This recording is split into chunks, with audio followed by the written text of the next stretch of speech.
নমস্কাৰ মৰমৰ ছাত্ৰ ছাত্ৰীসকল পুনৰবাৰ সকলোকে আমাৰ গেব এডুকেশ্যন চেনেলটোলৈ স্বাগতম জনাইছো আজি আমি আলোচনা কৰিম ক্লাছ 6ৰ ইংলিছ সাবজেক্টৰ লেসন নাম্বাৰ 3 এ কিউৰিয়াছ মাইন্ড এই লেসনটিৰ সম্পূৰ্ণ কোৱেশ্চন আনসাৰ সমূহ গতিকে তোমালোকে ভিডিওটো সম্পূৰ্ণকৈ শেষৰলৈকে চাই যাবা এতিয়া চাও আহা আমি কোৱেশ্চন আনসাৰ সমূহ ফাৰ্স্ট কোৱেশ্চনটো চোৱা এনসাৰ দা ফলোইং কোৱেশ্চনছ তলৰ কোৱেশ্চন বিলাকৰ আমি এনসাৰ দিব লাগে এটা নাম্বাৰ এটো চোৱা Who was the scientist that Mira was talking about? Mirai kunjon scientistor বিষয়ে বৈজ্ঞানিকৰ বিষয়ে কৈছিলে এনসাৰ দেখিবা Mira was talking about CV Raman Mirai CV Ramanৰ বিষয়ে কৈছিলে নাম্বাৰ বি টু চোৱা What was the name given to the discovery made by CV Raman CV Ramane কৰা আৱিষ্কাৰক কি নাম দিয়া হৈছিল এনসাৰ লিখিবা The discovery made by CV Raman was called the Raman effect কি নাম দিয়া হৈছিল Raman effect নাম দিয়া হৈছিল এটা নাম্বাৰ সি টু চোৱা What is the root of many discoveries and inventions ইয়াত কৈছে যে বহুতো আৱিষ্কাৰ আৰু উদ্ভাৱনৰ মূলতে কি এনসাৰ লিখিবা The root of many discoveries and inventions is curiosity curiosity মানে হৈছে কৌতূহলতা হৈছে আৱিষ্কাৰ আৰু উদ্ভাৱনৰ মূল Number D to চোৱা In which year did C.V. Raman win the Nobel Prize? C.V. Ramane কোন বছৰত Nobel Prize পাইছিলে কোন চনত এটা এনসাৰ লিখিবা C.V. Raman won the Nobel Prize in 1930 1930 C.V. Ramane Nobel Prize পাইছিলে এটা নাম্বাৰ ইটো চোৱা What question did Argu ask Nikita? কোনটো প্ৰশ্ন অৰ্গুৱে নিকিতাক সুধিছিলে Why was Nikita irritated by the question? আৰু নিকিতাই কিয় সেই কোৱেশ্চনটোত ইৰিটেট হৈছিলে অৰ্থাৎ নিকিতাই সেই প্ৰশ্নত কিয় আমনি বা অশান্তি পাইছিলে এটা এনসাৰ লিখিবা অৰ্গু আস্ক নিকিতা অৰ্গুৱে নিকিতাক সুধিছিলে Why does the color of the sky change at different times? আকাশৰ ৰং কিয় হলনি হৈ থাকে বা বেলেগ বেলেগ হৈ থাকে এই প্ৰশ্নটো সুধিছিলে আৰু তেতিয়া নিকিতাই কি কৰি আছিল drawing কৰাত বিজি হৈ আছিল Nikita was busy drawing and thought the question was silly and disturbing আৰু তাই ভাবিছিলে যে তাই এতিয়া ড্ৰয়িং কৰি আছে আৰু তেনেকুৱা অদৰকাৰী প্ৰশ্নৰ উত্তৰ দিবলৈ তাই কোনো ধৰণৰ সময় নাই বুলি ভাবিছিলে সেইবাবে তাই প্ৰশ্ন কৰাত অশান্তি পাইছিলে এটা নাম্বাৰ এফ টু চোৱা we will surely keep this in mind next time আমি পৰৱৰ্তী সময়ত এই কথাটো মনত ৰাখিব লাগিব what do Argu and Nikita keep in mind Argu আৰু নিকিতাই কোনটো কথা মনত ৰখাৰ কথা কৈছিলে এটা এনসাৰ লিখিবা They should keep in mind to be polite when asking questions and to consider if someone is busy. হিহতে কোনটো কথা মনত ৰখাৰ কথা কৈছিলে যেতিয়া নেকি কোনোবাই তেওঁলোকক প্ৰশ্ন কৰে বা সোধে তেতিয়া খুব নম্ৰভাৱে বা যদিও ব্যস্ত হৈ থাকে তেতিয়া অলপ ৰবলৈ ক'ব লাগে নাইবা নম্ৰভাৱে উত্তৰ দিব লাগে এতিয়া আমি 2 নম্বৰ কোৱেশ্চনটো চাওঁ আহা Say whether the following statements are true or false.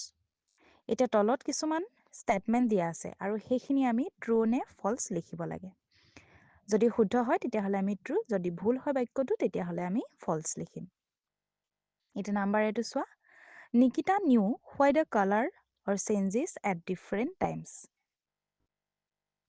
এত কৈছে নিকিতাই জানিছিল যে আকাশৰ ৰং কিয় হলনি হৈ থাকে এতে এনসাৰ লিখিবা ফলছ কাৰণ নিকিতাই জনা নাছিলে এটা নাম্বাৰ বি টু চোৱা national science day is observe on 28 February national science day আমি 28 ফেব্ৰুৱাৰীত পালন কৰো এটো শুদ্ধ গতিকে ইয়াতে ট্ৰু লিখিবা এটা নাম্বাৰ সি টু চোৱা CV Raman was born in Kolkata এটো অশুদ্ধ গতিকে ইয়াতে তোমালোকে ফলছ লিখিবা নাম্বাৰ ডি টু চোৱা Raman was not good in his studies ৰমনে তেওঁৰ পঢ়া-শুনাত ভাল নাছিলে বুলি কৈছে এটো ভুল গতিকে তোমালোকে ইয়াতে এটো ফলছ লিখিবা কাৰণ ৰমনে পঢ়াত খুব ভাল আছিল মেধাবী ছাত্ৰ আছিল এই বাক্যটো ভুলকৈ লিখিছে গতিকে ফলছ এটা নাম্বাৰ ইটো চোৱা Raman breathed his last on November 21 1970 ৰমনৰ মৃত্যু কেতিয়া হৈছিল কৈছে 1970 ৰ 21 নৱেম্বৰত তেখেতে শেষ নিশ্বাস ত্যাগ কৰিছিল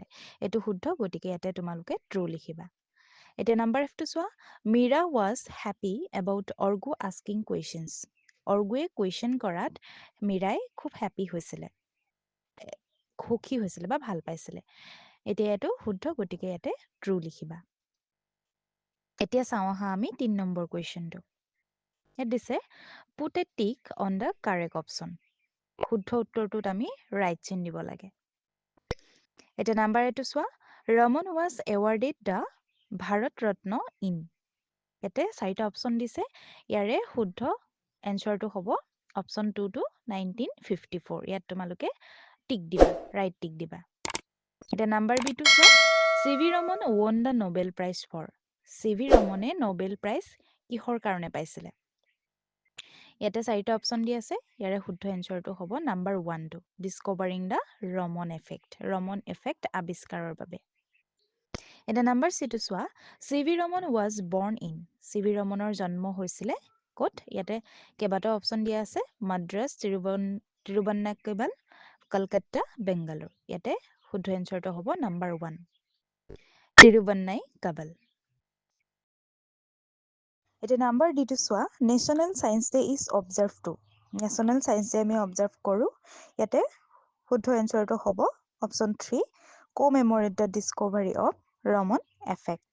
এতিয়া নাম্বাৰ ইটো চোৱা, নিকিতা পেইণ্টেড দ্য স্কাই। নিকিতাই স্কাইত, আকাশত ৰং কৰিছিলে। কি ৰং কৰিছিলে?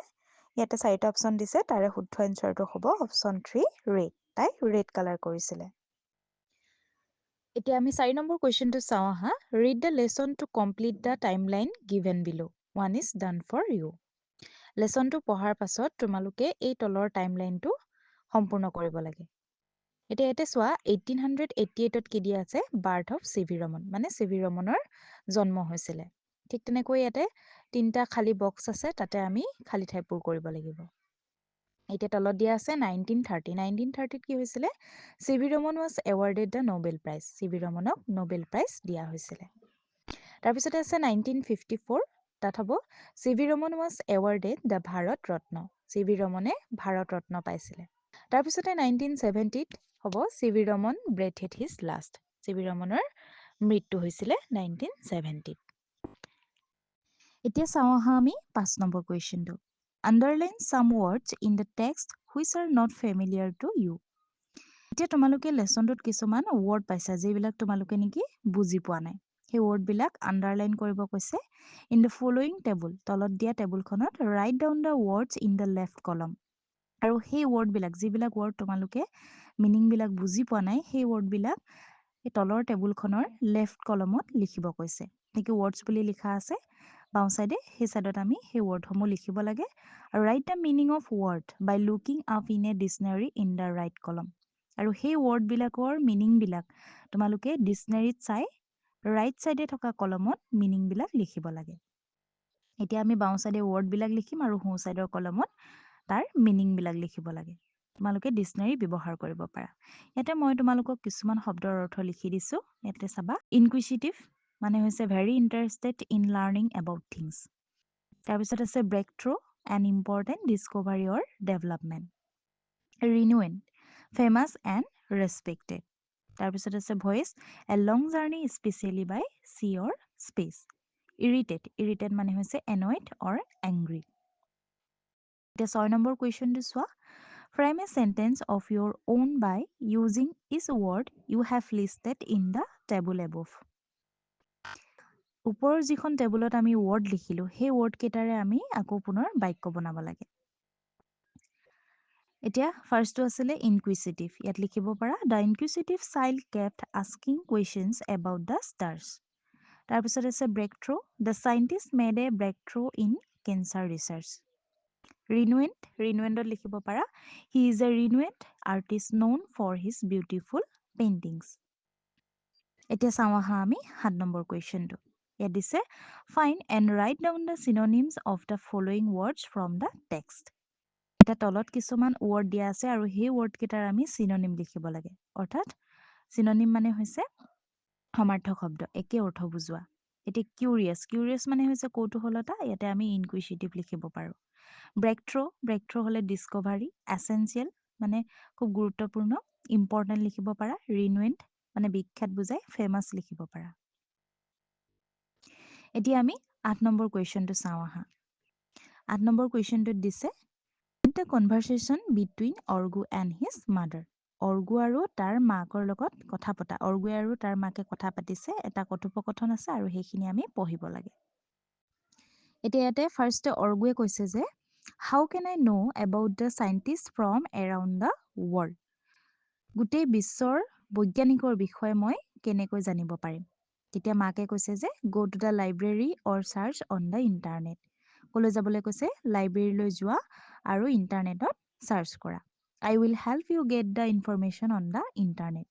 মই তোমাক ইণ্টাৰনেটৰ পৰা তথ্যসমূহ গোটোৱাত সহায় কৰিম বুলি কৈছে। তেতিয়া অৰ্গুৱে কৈছে যে অ'কে ঠিক আছে, লেট মি ফাৰ্ষ্ট গ' টু দ্য লাইব্ৰেৰী। প্ৰথমে মই লাইব্ৰেৰীলৈ যাওঁ। তেতিয়া মাকে কৈছে যে চিয়'ৰ, নিশ্চয়। এতিয়া নাম্বাৰ বিটোত চোৱা, Argu went to the library accordingly. সেইমতে অৰ্গুৱে ক'লৈ গ'ল? লাইব্ৰেৰীলৈ গ'ল। He came across a biography of Thomas Alva Edison. সি তালৈ যোৱাৰ পাছত কি পালে? থমাছ আলভা এডিশ্যনৰ বায়'গ্ৰাফিৰ বিষয়ে পালে। The great inventor. তেখেত কি আছিলে? এজন মহান বৈজ্ঞানিক বা মহান আৱিষ্কাৰক। And read it. আৰু সেই বিষয়ে অৰ্গুৱে পঢ়িলে। Here are a few pages from the biography. আৰু তলত সেই বায়'গ্ৰাফিখনৰে কিছুমান পেজ লিখা আছে।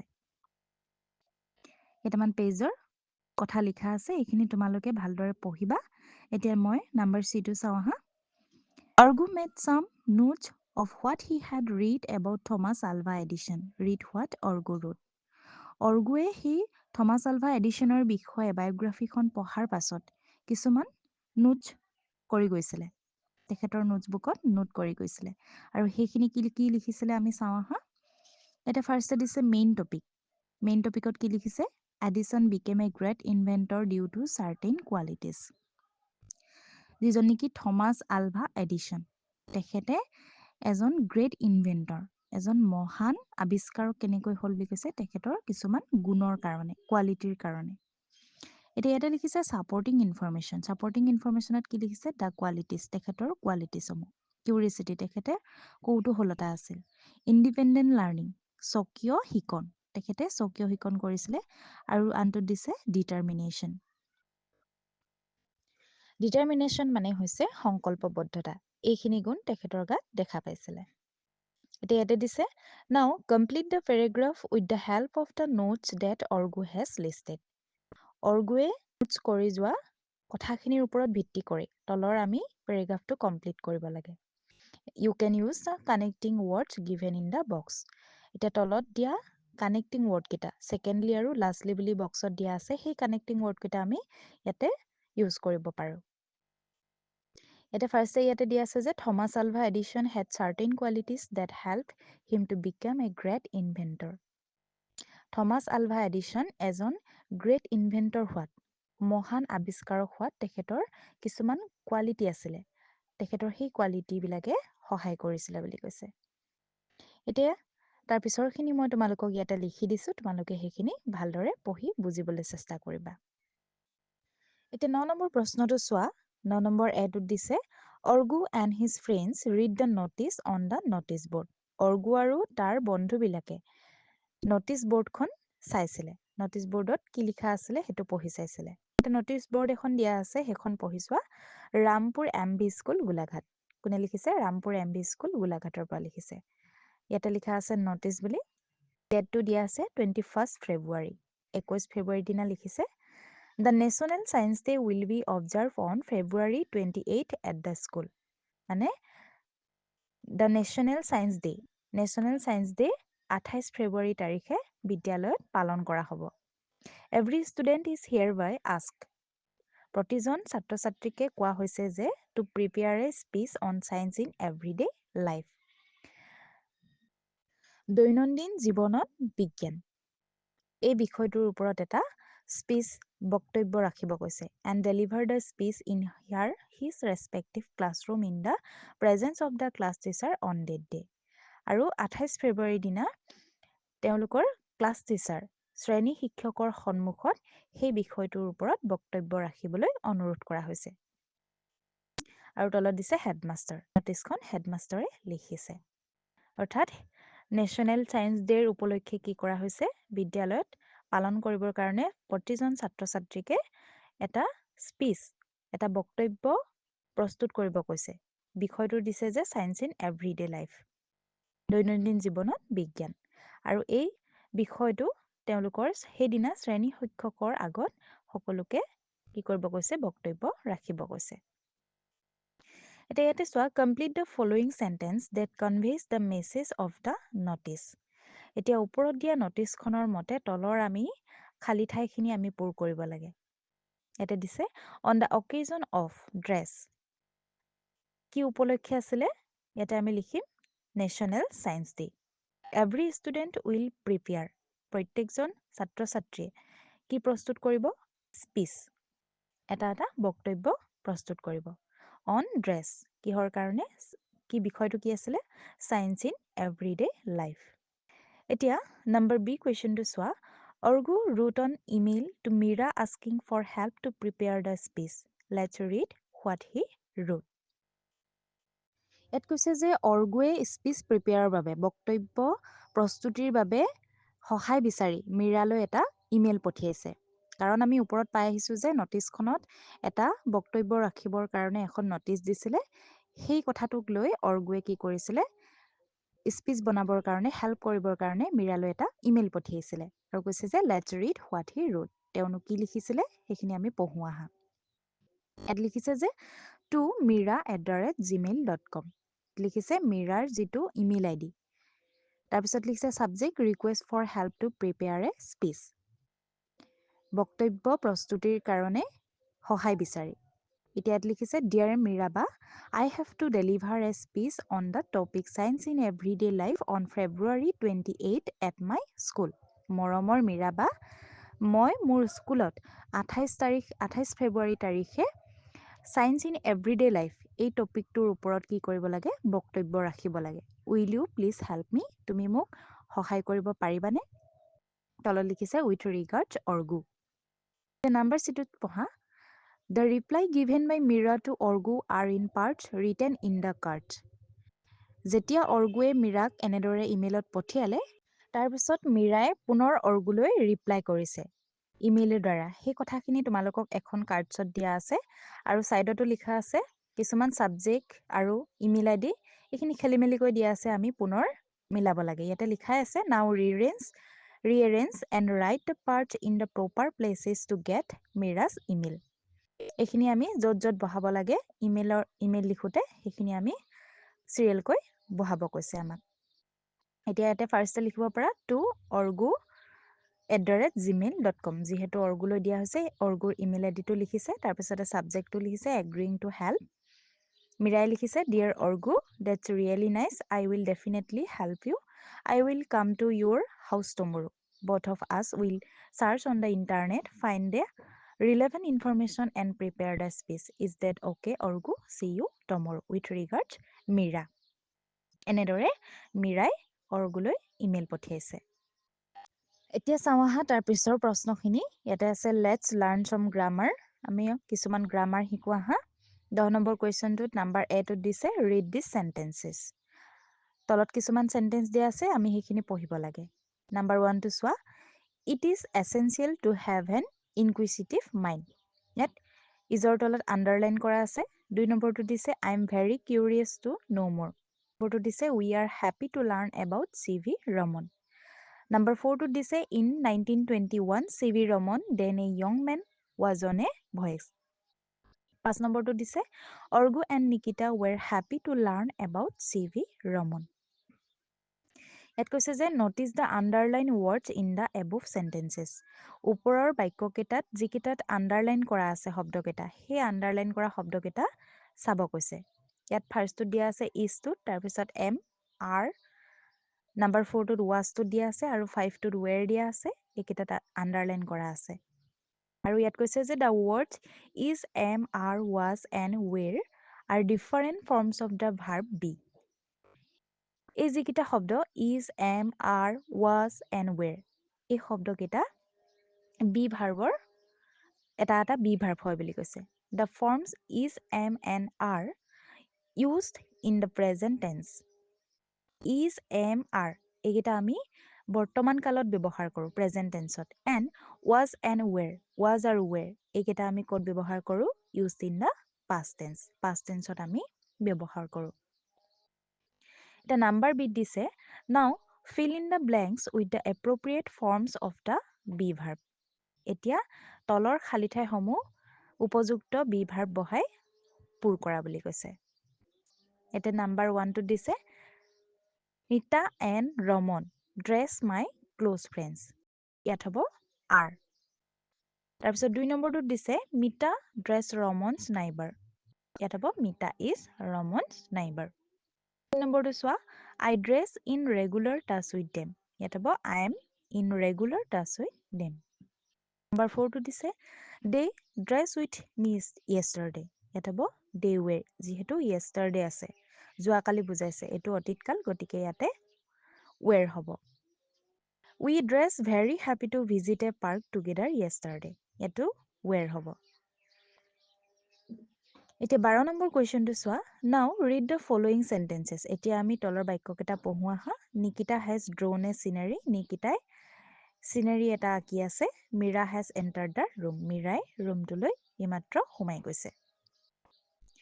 When we talk about actions that have just happened, we use the present perfect tense।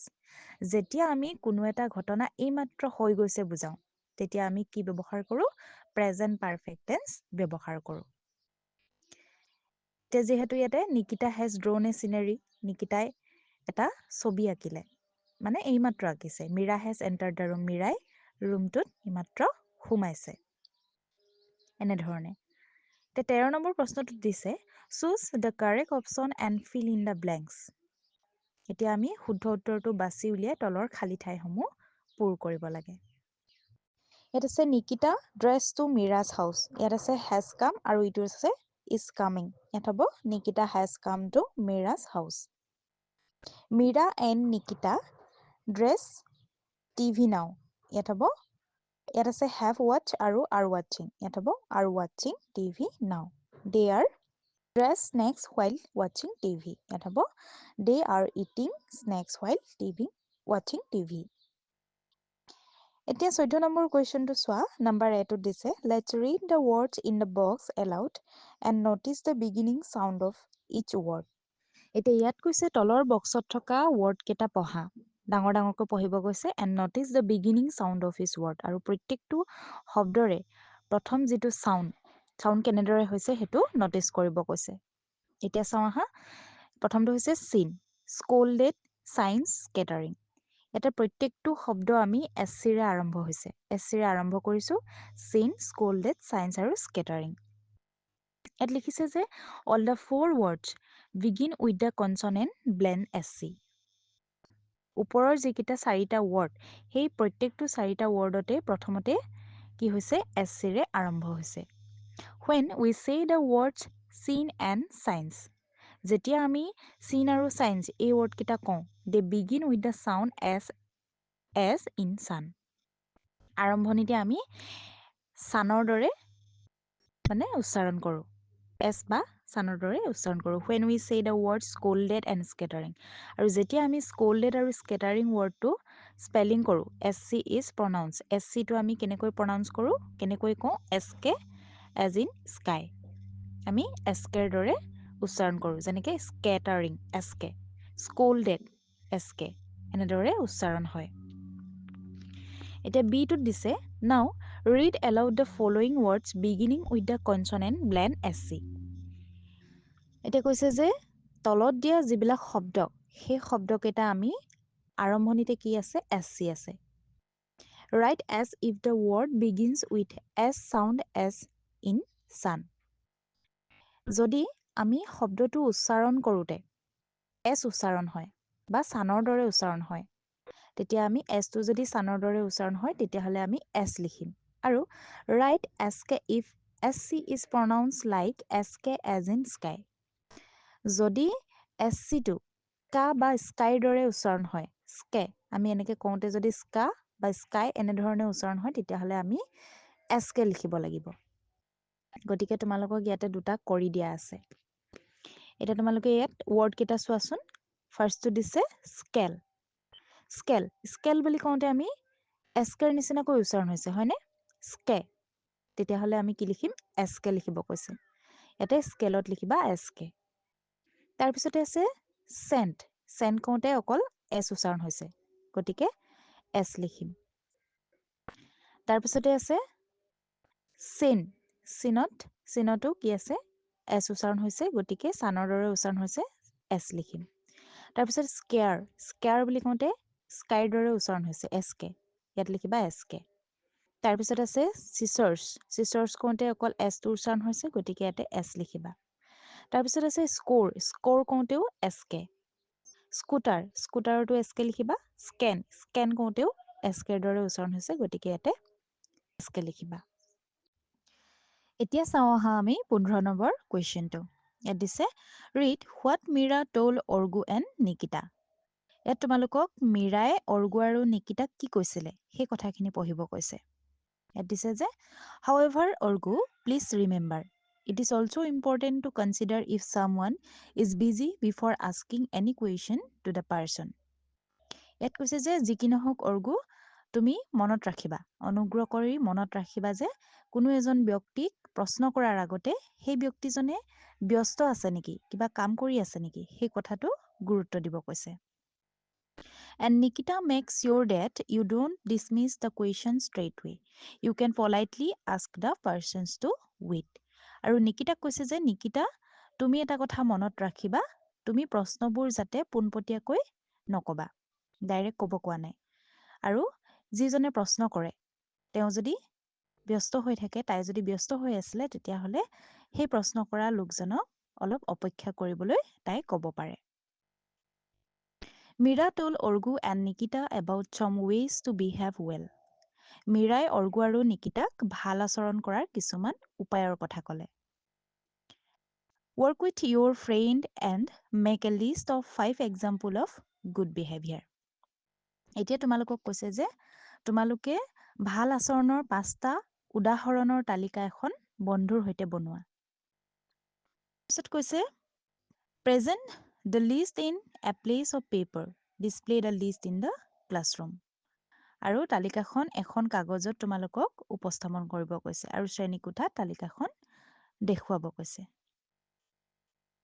এতিয়া আমি এনসাৰত গুড বিহেভিয়াৰৰ বিষয়ে লিখিম এটা লিখিবা number 1ত listening carefully when someone is speaking কোনোবাই কথা কওঁতে মন দি শুনিব লাগে দ্বিতীয়তে লিখিবা asking question politely ভদ্ৰভাৱে প্ৰশ্ন কৰা waiting for your turn patiently ধৈৰ্যৰে অপেক্ষা কৰা saying please and thank you please আৰু ধন্যবাদ ক'ব লাগে respecting others space and time আনৰ স্থান আৰু সময়ক সন্মান কৰা এইসমূহ হৈছে গুড বিহেভিয়াৰ এতিয়া 16 নম্বৰ কুৱেশ্যনটোত দিছে think and say ভাবি চোৱা আৰু কোৱা কৈছে ইয়াত দিছে Nikita and Argu have resolve their conflict with the help of Meera Nikita আৰু অৰ্গুৰ মাজত যি কনফ্লিক্ট হৈছিলে সংঘাত হৈছিলে সেই সংঘাতটো মীৰাৰ সহায়ত কি হ'ল আঁতৰি গ'ল বুলি কৈছে this is an acceptable way of handling conflicts আৰু সংঘাত মোকাবিলা কৰা এইটো এটা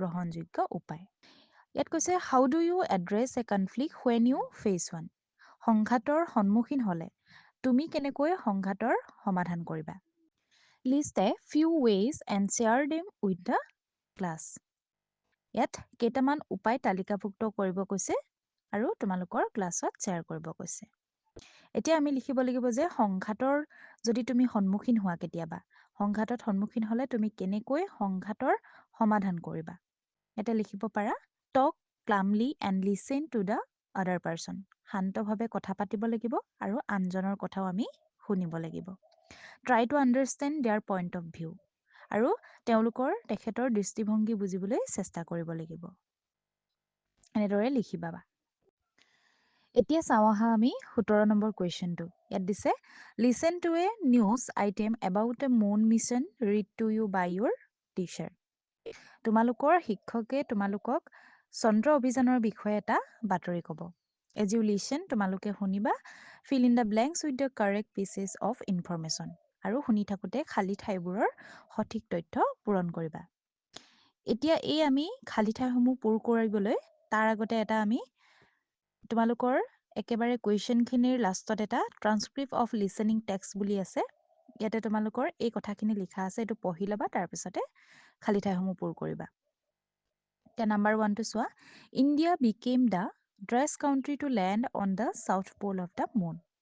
ইয়াত হ'ব India fourth country, India became the fourth country to land on the south pole of the moon. দ্বিতীয়তে আছে the Chandrayaan three mission was develop by. Chandrayaan three mission কোনে ডেভেলপ কৰিছিলে? ইছৰো। ISRO, এইটো ইয়াতে লিখিবা।